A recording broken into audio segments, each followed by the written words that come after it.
امریکی محکمہ دفاع یا پینٹاگون نے واضح کیا ہے کہ امریکی فوج افغان طالبان کا پیچھا کرتے ہوئے پاکستان کی حدود میں داخل ہونے کا کوئی ارادہ نہیں رکھتی۔ پینٹاگون کے ترجمان لیفٹیننٹ کرنل مائک اینڈروز نے گزشتہ روز صحافیوں سے بات کرتے ہوئے کہا کہ امریکی فوج کو پاکستان میں داخل ہونے کی کوئی اجازت نہیں دی گئی اور پاکستان کی داخلی خود مختاری کے احترام کی امریکی پالیسی میں بھی کوئی تبدیلی نہیں آئی۔ تاہم انہوں نے اس امید کا اظہار کیا کہ پاکستان خود اپنی حدود میں موجود افغان مخالف عناصر کے خلاف اقدامات اٹھائے گا، کیونکہ بقول پینٹاگون ترجمان کے اس سے صرف افغانستان ہی نہیں، پاکستان، بھارت اور پورے خطے کا فائدہ ہوگا۔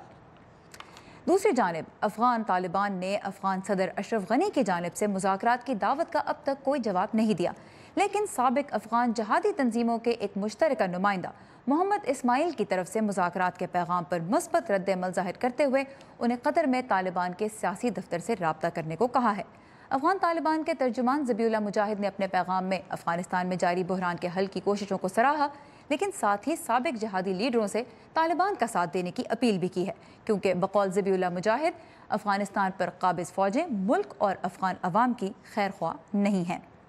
افغان صدر اشرف غنی کی جانب سے طالبان کو سیاسی دھارے میں لانے کی تجویز کس قدر کامیاب ہو سکتی ہے، اس پر واشنگٹن میں ملے جلے خیالات کا اظہار کیا جا رہا ہے۔ ممتاز امریکی صحافی اور مصنف سٹیو کول نے وائس آف امریکہ کی اردو سروس سے اس بارے میں گفتگو کرتے ہوئے کہا کہ اس معاملے کے جلد تصفیے کی امید نہیں رکھنی چاہیے۔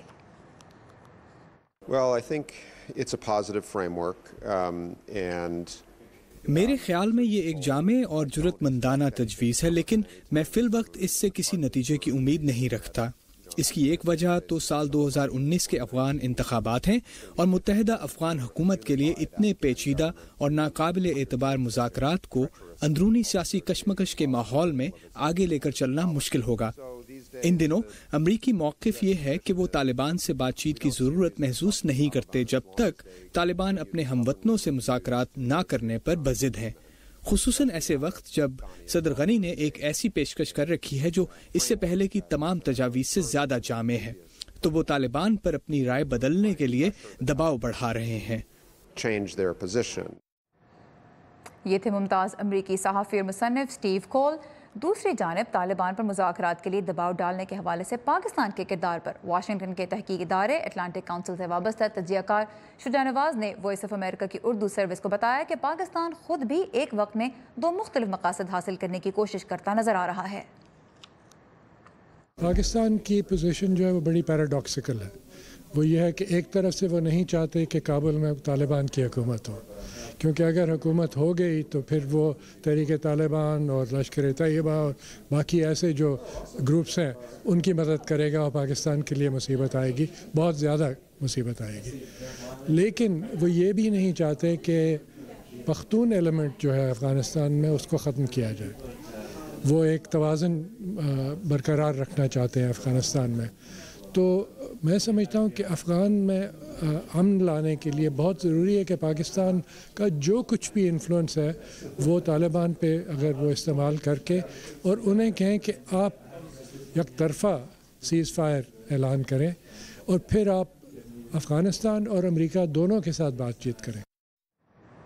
یہ تھے سینئر تجزیہ کار شجاع نواز۔ افغان طالبان کو مذاکرات کی میز پر لانا افغانستان اور پاکستان کی قیادت کے لیے ایک بڑا چیلنج تو ہے، لیکن ساتھ ہی دونوں ملکوں کے درمیان ریاستی سطح پر مذاکرات بھی تعطل کا شکار ہیں۔ ان کی بحالی کی کوششوں کو آگے بڑھانے کے سلسلے میں آج اسلام آباد میں افغانستان کے سفیر عمر ذخیلوال نے پاکستان کے مشیر برائے قومی سلامتی lieutenant general retired Nasir Khan Janjua سے ملاقات کی، جس میں مشترکہ مقاصد کے حصول کے لیے مل کر کام کرنے پر اتفاق کیا گیا۔